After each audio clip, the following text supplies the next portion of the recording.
follows. Omar Rabina says, Omar Rabina, Omalei Rav Masharsha, Purei to Rav Nosan. So the Ravina is actually one of the editors of the Talmud, and he quotes a teaching. Rav Mashari, the son of Rav Nosan, said to me that Hillel, the famous Hillel, Rabbi Hillel, Mashmei the Gemorah, he said as follows, and he cited a tradition, and which means that this is a tradition going very far back. Hillel is mentioned as part of the sages that the Torah was passed down on, right? Hillel is from the earlier people involved in Mishnaic literature, and he passed a tradition from times prior of him, and and what does he teach us? He teaches us that when we eat and when we want to fulfill the mitzvahs, the mitzvah of matzah and morah together, what does he say? A person should not wrap loy nichrach inesh matzah morah b'hadodi. A person should not wrap the matzah and bitter herbs together and eat them. And why is that? He ruled in this manner because he maintains that today, after the destruction of the temple, the obligation to eat matzah applies by Torah law. He says that Mishum Desparale, that matzah v'zman hazeh, that the mitzvah of eating matzah, even though, or as it is written in the Torah, that is a Torah mitzvah, while Morah D'Rabbanan, while eating the bitter herbs, is something which was instantiated via rabbinic law, and it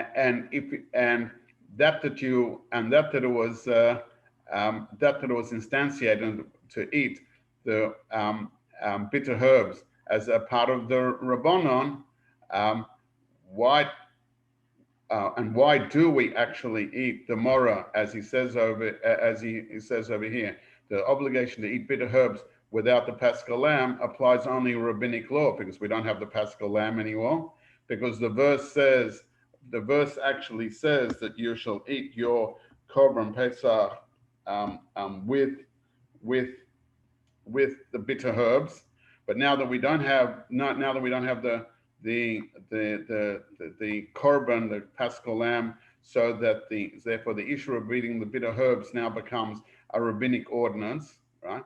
And what would happen if you would put them together? And what happens if you actually eat them together as one unit?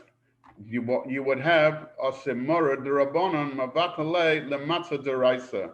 What you would have if you did wrap it together, if one were to wrap them together for bitter herbs, the obligation we have, whose obligation is applied by rabbinic law, you would come to nullify the matzah, whose obligation applies by Torah law. Now, what does this mean, nullify the matzah?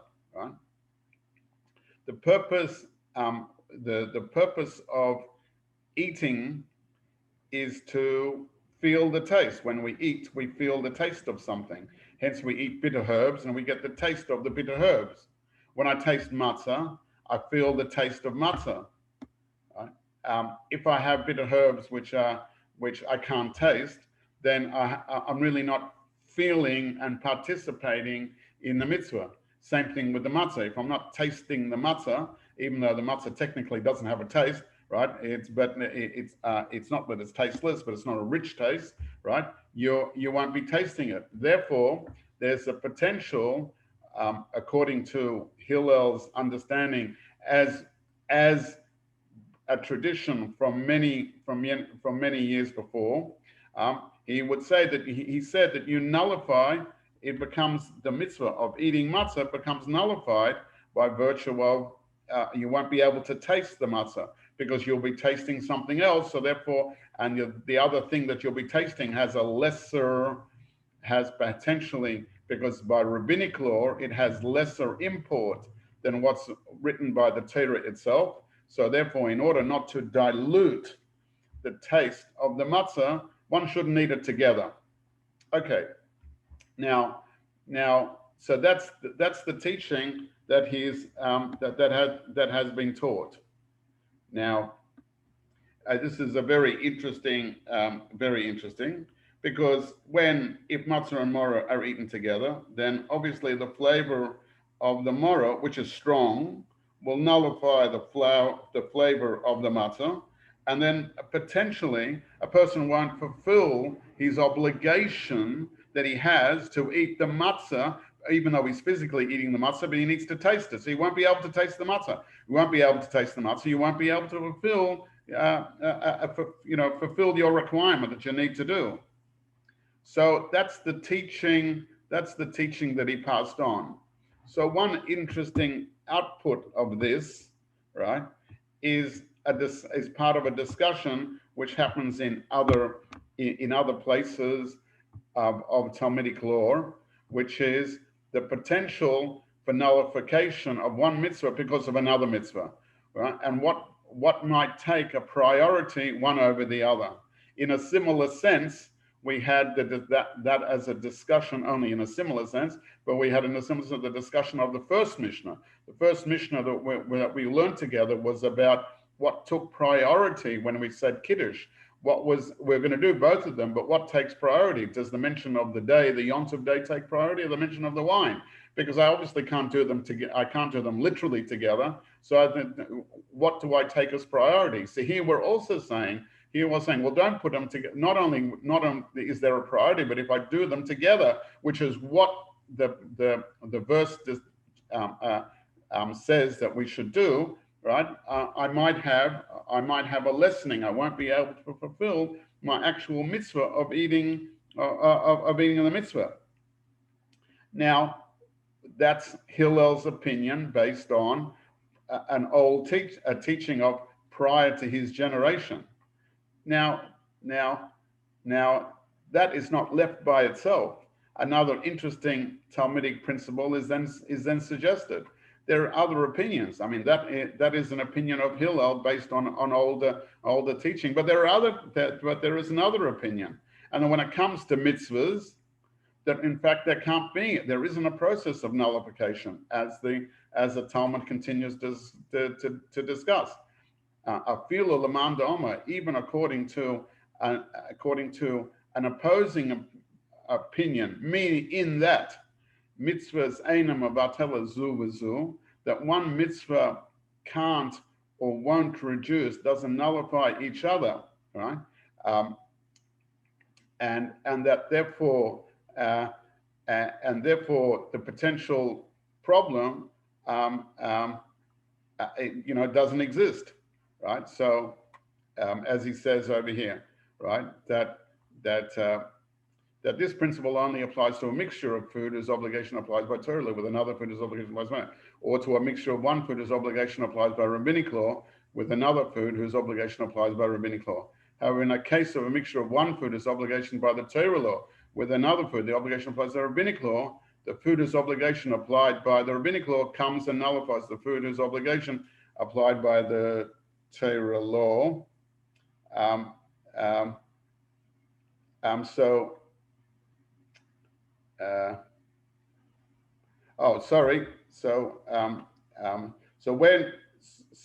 So this actually substantiates this idea, right? So this is, I take it as substantiation. I feel it, and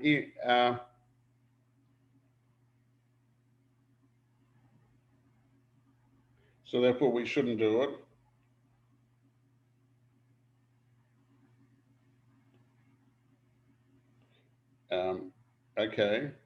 So therefore this was a substantial. This substantiated this idea that even according to the that when is it possible that you can have a when they don't nullify, is that when the principle applies only to a mixture of somethings which are equal, but ones which are of different, which ones were of different ordinance can, or different capability, can nullify. Okay.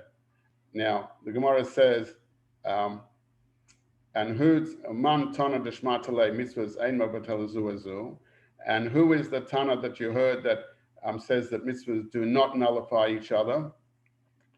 Hillel, the Tanya, because Amar Allah bal Hillel shoya kirchem abasachas va'ichlin shnema al matzahs amaron v'yachlehu. So Hillel is the one who taught. The Gemara asks, who is the Tana that you heard that mitzvah do not nullify each other?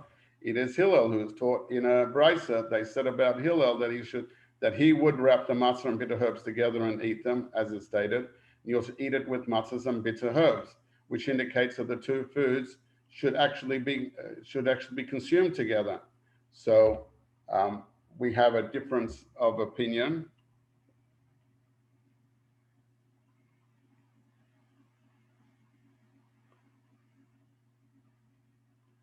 So it appears we've got a difference of opinion.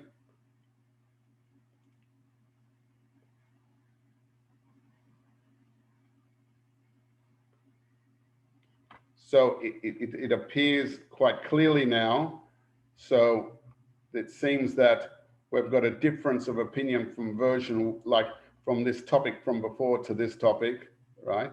So as we just said, who is the one who says that you do hear it?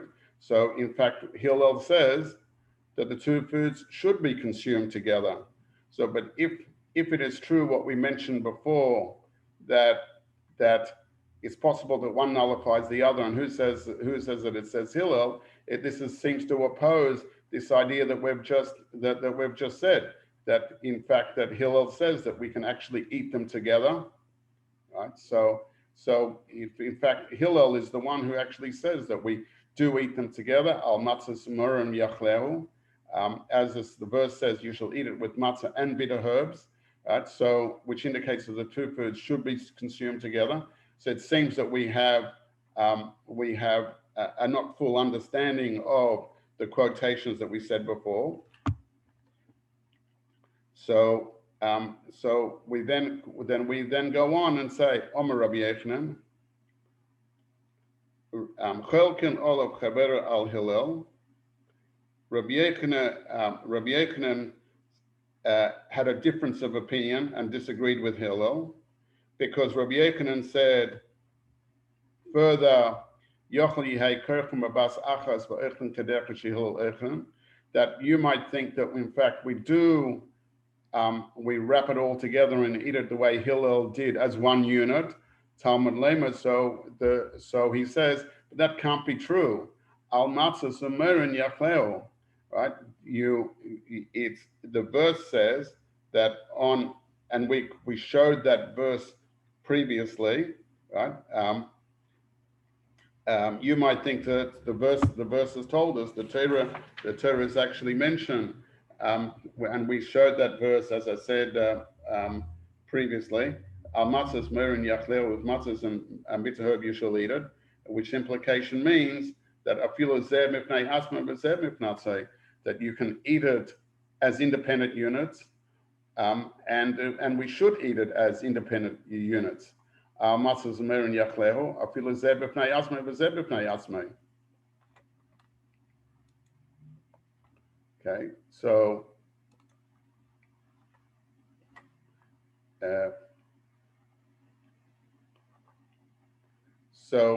and that implies to us that they actually should be eaten separate, and that they should be done separately. So Rav Ashi strongly objects to this proof and says, if so, the sages disagree with Hillel and maintain that mitzvahs nullify each other. What is the meaning of the word even in this brisa, that you can even eat them separate, as we said?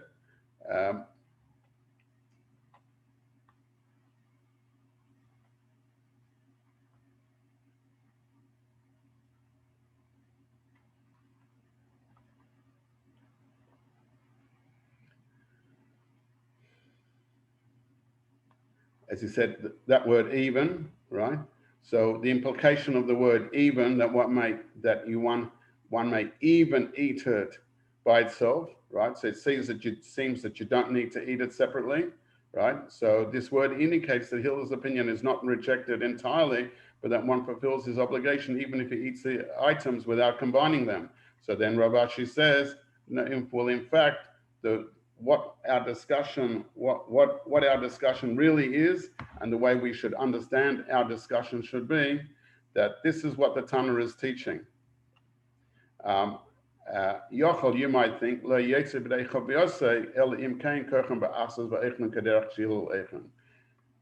one might have thought that one fulfills his obligation of the eating of the matzah and the morah only if he wraps matzahs and bitter herbs together and eats them in the manner that Hillel ate them, which is means all joined together. So therefore we bring that verse and say, no, they shall eat it with matzahs and bitter herbs, meaning to say one fulfills his obligation even if he eats the matzahs by itself and the bitter herbs by themselves.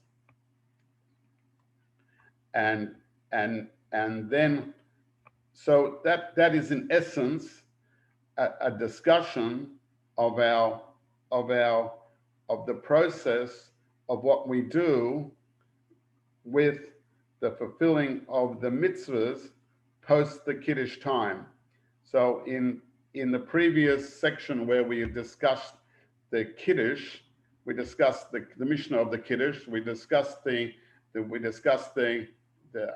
aspect of that you'll bring the matzah and morah to eventually to be able to fulfill the mitzvahs to do it. We made then we do the mitzvahs of eating matzah and morah. The question that the Gemorah the Talmud has just tried to resolve is that what do we do? What process do we do it? With the idea being that the verse says that we eat with the Korban Pesach, the matzah and the morah, but you might be familiar with our own Seder, what we do in our own personal Sedorim that we do these days.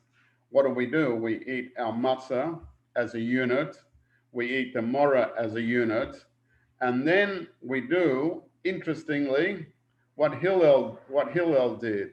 The derivation of why we do our Seder in that way is actually derived from this discussion.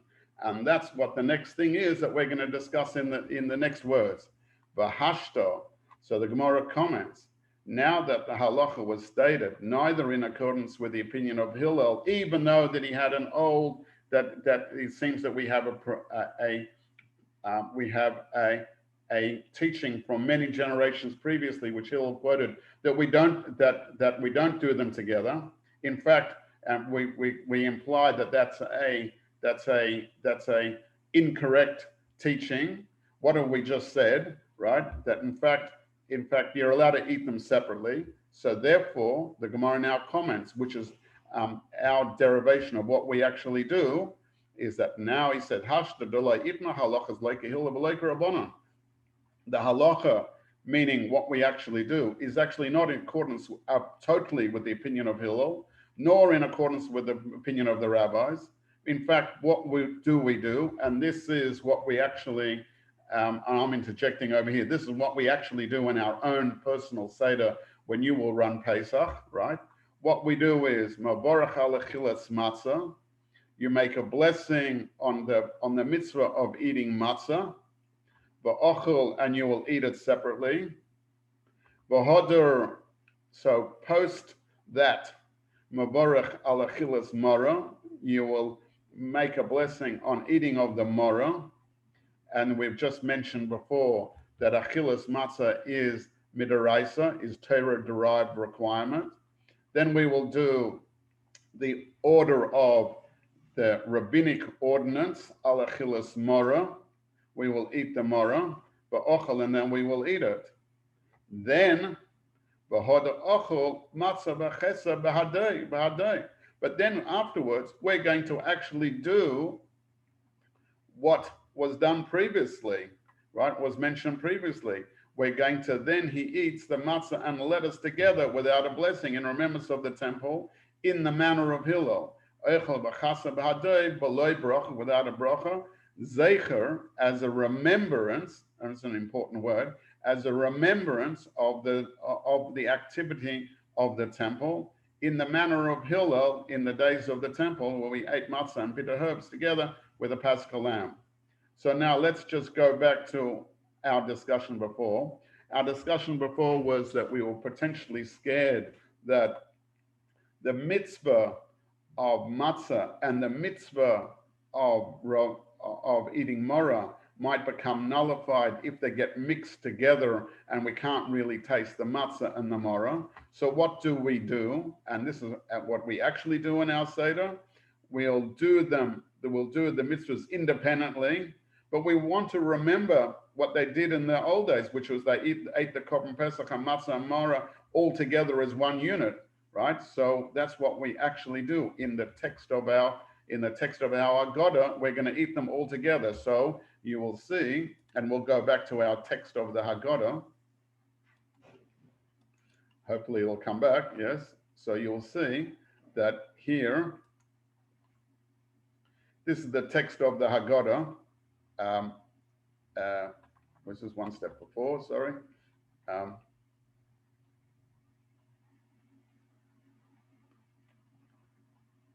We'll actually say at the Korach stage, remembering there are 15 stages, we've just jumped to this stage. So over here,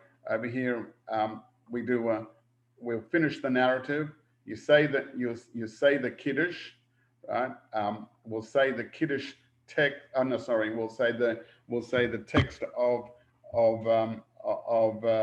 eating matzah, which is what we had just said before. We'll also this is what the Gemorah told us before. We make the bracha, mitzah lechem min haaretz, and we eat the matzah, right? Then we're going to do the morah section. We'll eat the morah as a separate, and then what we're going to do is and we create a wrap. That is, we'll create a sandwich, and we'll take a portion of the matzah and the morah, and we'll say not as a mitzvah, but as a remembrance, and we'll say the words, in memory of the temple, Zeicher lemikdash kehillel, in remembrance of the temple, according to Hillel. This is what Hillel would do when the temple existed. Kain osa Hillel b'zman shebeis hamikdash haya kayam. That what we will do is we haya kerach matzah morah v'echel b'yachad. We'll make a sandwich, or it calls it a wrap. We'll wrap the matzah and the morah together. Echel b'yachad, eat them as a type of sandwich. And lakai mashanem, to fulfill the words of the verse of Exodus, you shall eat it upon the matzahs and the morah together. You'll eat it al matzahs merin yachlecha. You'll eat them together, and you'll eat them together as a unit. So it comes out that we have in today's session, we've learned together a portion of the Gemorah, which is actually fulfilled in the text, which actually fulfills the mitzvah, and actually this is what we're something that we actually do in the organization of our own Seder. Okay, so I thought that would be an interesting piece of Talmud to learn, so that we can understand all of that.